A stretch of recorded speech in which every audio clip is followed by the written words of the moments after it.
Hello guys, welcome to Weekly Economic Current Affairs. We are again back with our daily series of Weekly Economic Current Affairs. We're going to start the session for today, and first of all, the first topic that we're going to discuss today is very important. It is related to the unsustainable agriculture that we guys have been doing, we guys have been implementing, that has a direct effect on the quality of the soil. If it has a direct effect on the quality of the soil, indirectly it would have a greater impact on the food security. Recently, we celebrated World Soil Day, which is being celebrated on December 5, where it says the soils where the food begins. But we have seen the soils are under a lot of stress. How? The soils are losing a lot of biodiversity.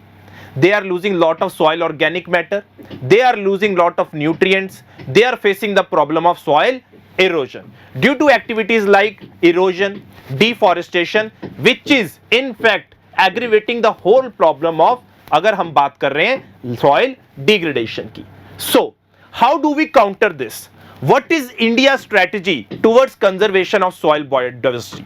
Or we could say, what is the strategy of India towards protecting the soil?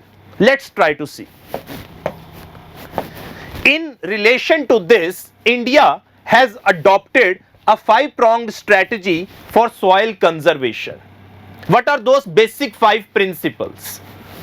Soil shall be chemical free, saving soil biodiversity, enhancing soil organic matter, maintaining soil moisture, mitigating soil degradation, and preventing soil erosion.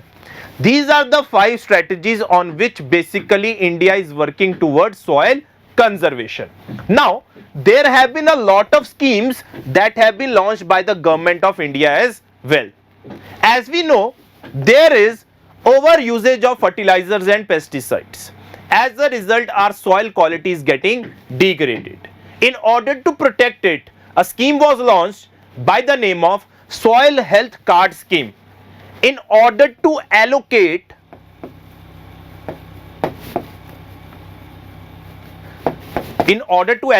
the required amount of fertilizer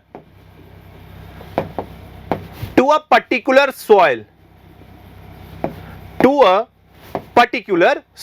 Now this thing becomes very important. Second, we have the Pradhan Mantri Krishi Sanchai Yojana. This is basically to protect and recharge our underground water level, because this scheme focuses on micro irrigation.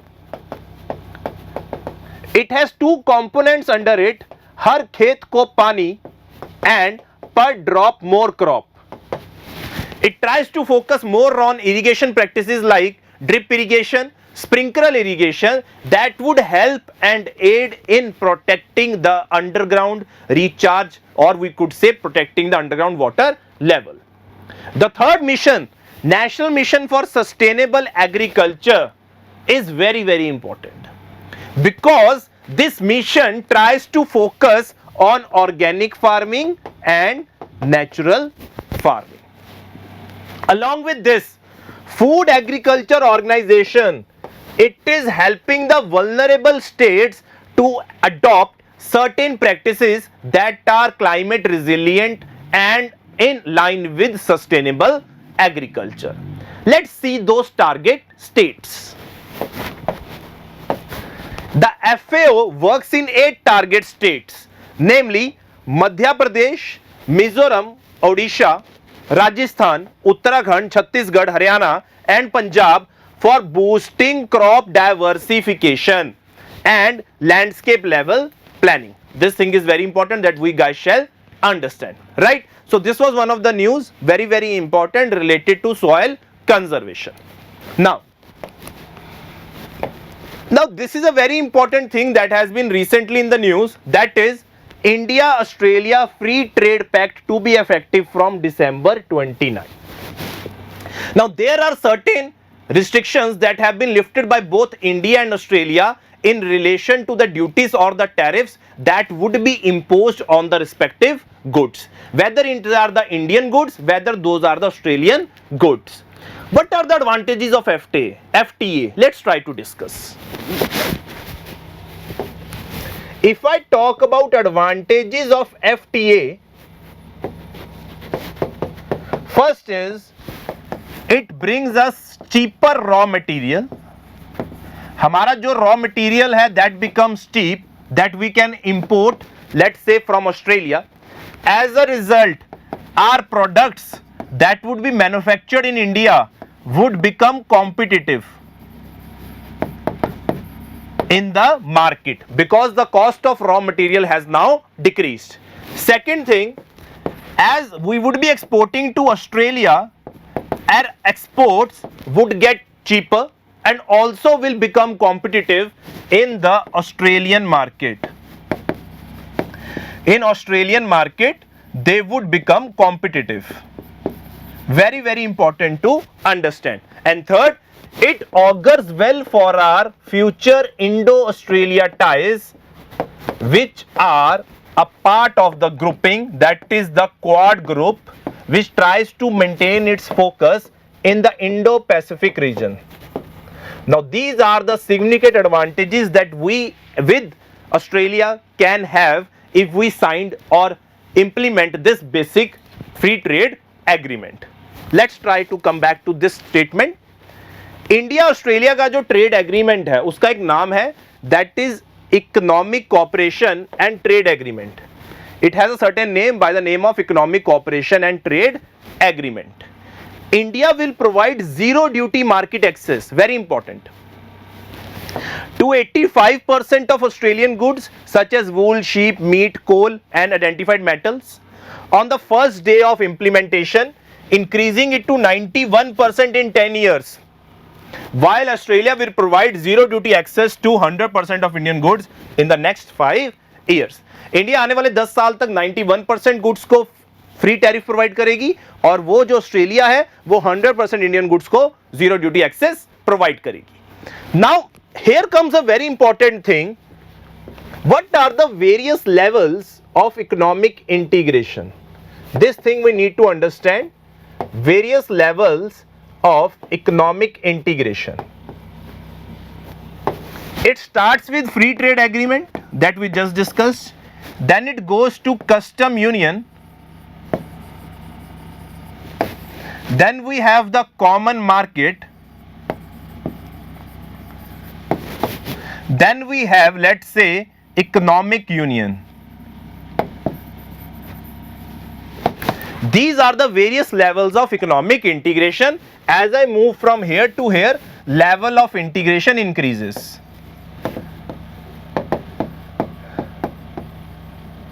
Let's say I am discussing free trade agreement.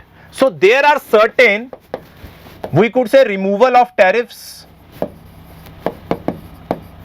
Could be completely or could be up to certain extent. When I talk about custom union, let's say there is no tariff within these countries that are a part of custom union, but they would have a external tariff for all those countries outside the custom union. Then after that we have the common market. Common market is nothing but a custom union plus free movement of goods and services and people. Free movement of services and people. And when I talk about economic union, it is basically all these things, but along with it, common monetary policy plus fiscal policy. So these are the different levels of economic integration that we have, which start from free trade agreement, custom union, common market, economic union, and finally we have this common monetary and fiscal policy. So one of the example of economic union you can say, not in the absolute terms, but we can say is European Union is an example of, let's say, economic union. I hope you are clear with this idea कि India Australia ने recently trade agreement sign किया है, क्या उसके फायदे होंगे, क्या advantages हैं और क्या different levels of economic integration हमें देखने को मिलती है. Right guys, now moving to the next part. This is all the things that we have just discussed. Right, ठीक है. one important thing that is there alongside with this is that Australia has also agreed to liberalize its visa regime, very very important, for Indians in a number of areas. As a part of ECTA, it has agreed to an annual quota of 1800 visas for yoga teachers and Indian chefs. It will also allow post-study work visa for Indian students that is likely to benefit more than 1 lakh Indian students per government estimates, right? So this was the thing that I wanted to discuss. Okay, so these are the levels of economic integration that I was talking about. Here you can see the various levels of economic integration: free trade, custom union, common market, economic union and political union. There is no such as concept of political union, but you can classify, let's say, ASEAN, African Union as political union, right? कोई country ऐसी नहीं है जो fit in करती है, but partially हम बता सकते हैं. Now, I think you must have heard about the concept of incoming FDI. But there is also the concept of outward FDI. Now there is certain problem in relation to this outward FDI. What is the basic problem with this outward FDI? Let's try to discuss. The problem with outward FDI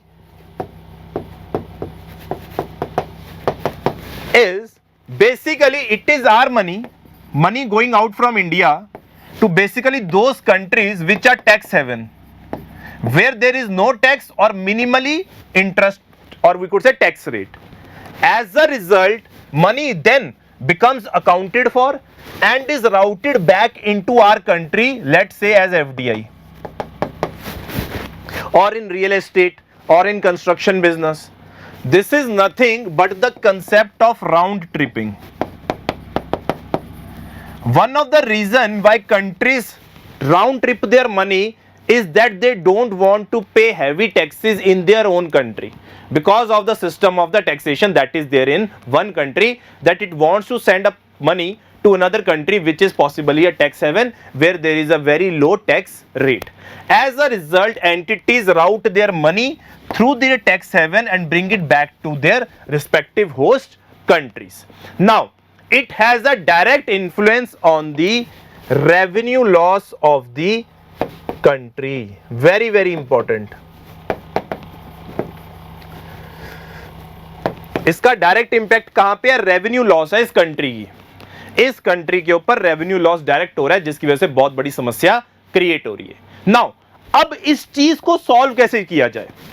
One of the things that is being advocated is, if there is this problem of tax revenue loss, why don't we have a global tax rate? कि ऐसा कुछ हो ही ना कि tax haven जैसा concept जहां पे global tax rate हो, फिर ये प्रॉब्लम हमें फेस नहीं करनी पड़ेगी. So this was the recent news that was there about the complexities of the outward FDI. I hope this point is clear to everyone. The main reason why this money is routed is due to low tax destinations, and one of the potential losses on this tax revenue loss. I hope you are clear with this point. ठीक है जी, अभी हमने discuss कर लिया है. Okay guys, so this was it for today's weekly economic current affairs, where we discussed about 3 important parts related to agriculture, one related to, let's say, free trade agreement, and the third one was related to the concept of outgoing FDI. Thank you so much guys, see you next time. Thank you.